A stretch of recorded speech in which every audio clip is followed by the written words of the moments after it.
What's up, guys? Back with Jackpot DFS. I'm Doug. Went over the slate for Sunday. Some hit and miss. Week one's going to be like that. It's predictions, and week one without a preseason. We're dealing with a lot of different things that we're not used to in football. No crowds. There is some simulated crowd noise, but if you guys watched yesterday, you could see there's a little bit difference. I mean, I guess with the camera view, as far as watching on a broadcast on TV, they mostly keep the camera on the field and the coaches or whatnot. But as they went off and kind of showed a bigger view, it was kind of weird not seeing fans. But obviously that's COVID is a real thing, and the NFL obviously is trying to make sure that obviously doesn't expand, and we want that. We want football, so we don't want something to happen where it's gonna kind of have problems for the season to keep going. So, but I hope everyone did well yesterday. I fared okay. Didn't really some things that I thought would happen didn't really happen. Like Tom Brady, kind of surprised how bad they were on offense yesterday. I think the running game did okay, which wasn't really what I expected. I expected more of I expected more of like Tom Brady, Gronk, lighting it up. You got Mike Evans that played that wasn't expected to play, and then I don't know. They just maybe not having a preseason and things like that maybe have hurt some teams. We'll see. Now with a game underneath their belt, we'll see what happens in week two. But anyway, moving on to Monday night, there's two games tonight. There's going to be Pittsburgh versus the Giants, and then Denver against Tennessee. As far as my kind of picks tonight, Big Ben is, I think he's still got it. I think he can still make plays. I think he can still throw the ball decently well. As far as being mobile and all those sorts of things, I think that's kind of age has kind of caught up to him on that, and not going to be as good as he was in that department. But Giants D, it's hard to know what to expect with them. I think obviously it's kind of hard to guess on that one, but I'm going to say I'd say that all four of these quarterbacks are going to be in play. My favorites tonight would be, out of the four, would probably be Daniel Jones. Daniel Jones has the ability to pick up yards with his feet and always create plays, being mobile. I think the Steelers' D is decent enough to keep him at bay at some point, but I also think when you got guys who can run with at quarterback and then make plays, that obviously causes problems for defense. So I expect the Giants and Pittsburgh to be a close game, and I'm going to give the edge to the Giants tonight, with the possibility of them winning. So we'll see what happens there. As far as the Denver and Tennessee game, Tennessee has a pretty good defense. They picked up Clowney. I don't know, maybe about a week or so ago. I don't know how much time he's had to adjust to a playbook and all that sorts of things, but Clowney's a pretty good player. They were already a pretty good team defensive wise, and Drew Lock has taken the reins first first season as a starter. Not sure what we're going to see out of Drew Lock, but I think if you're playing multiple lines, I think he should take a shot with Drew Lock. I think he could surprise some people.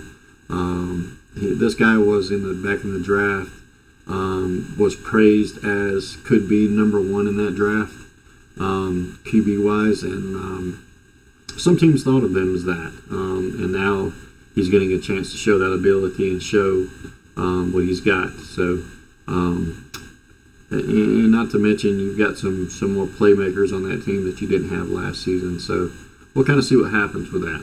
Moving on to running backs.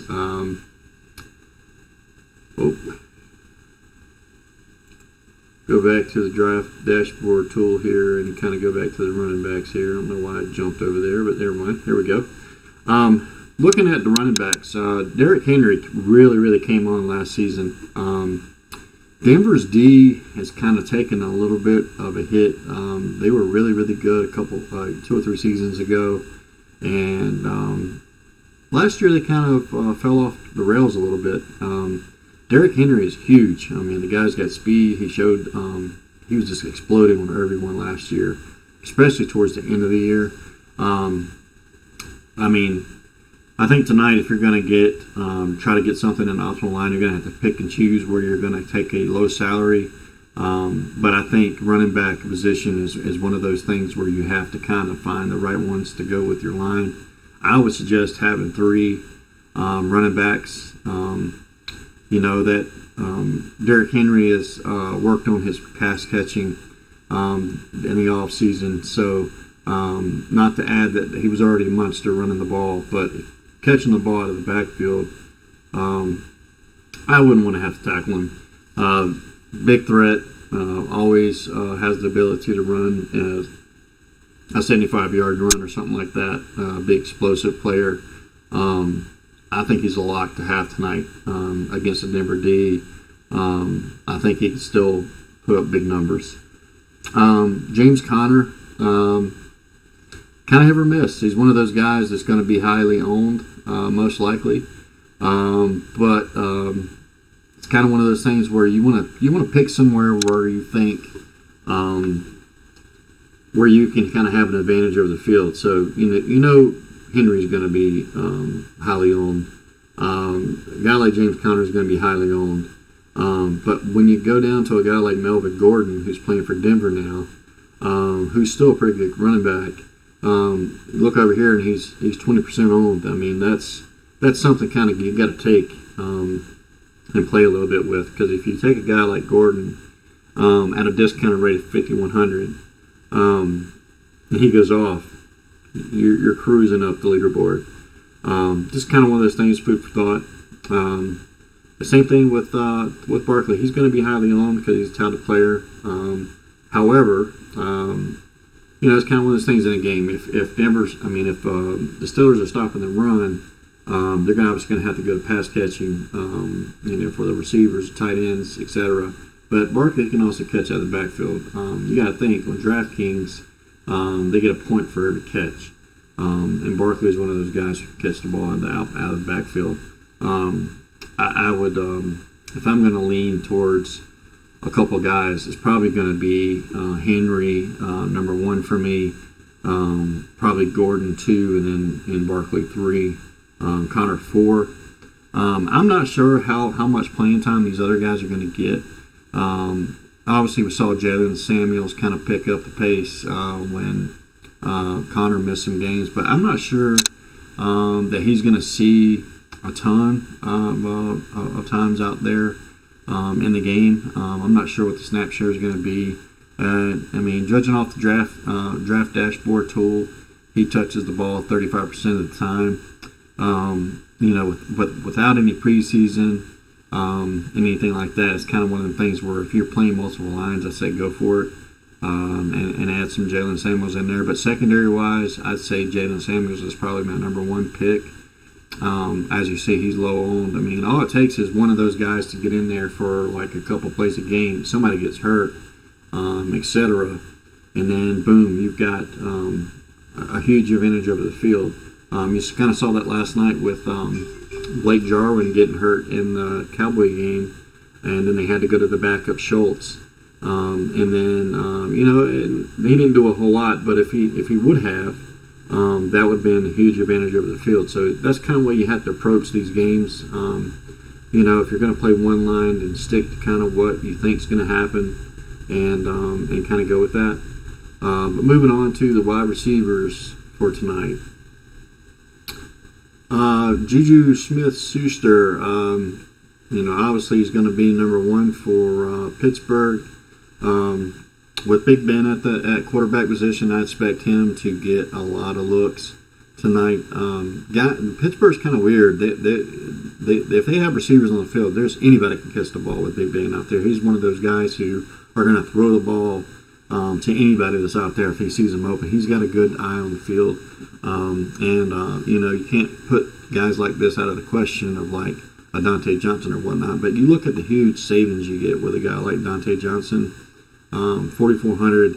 I mean, that allows you to put, like, if you want to get all three big running backs in there, that allows you to do something like that. Not to mention like a Jared Jeudy, who's a rookie this season, who was questionably the number one receiver out of the draft.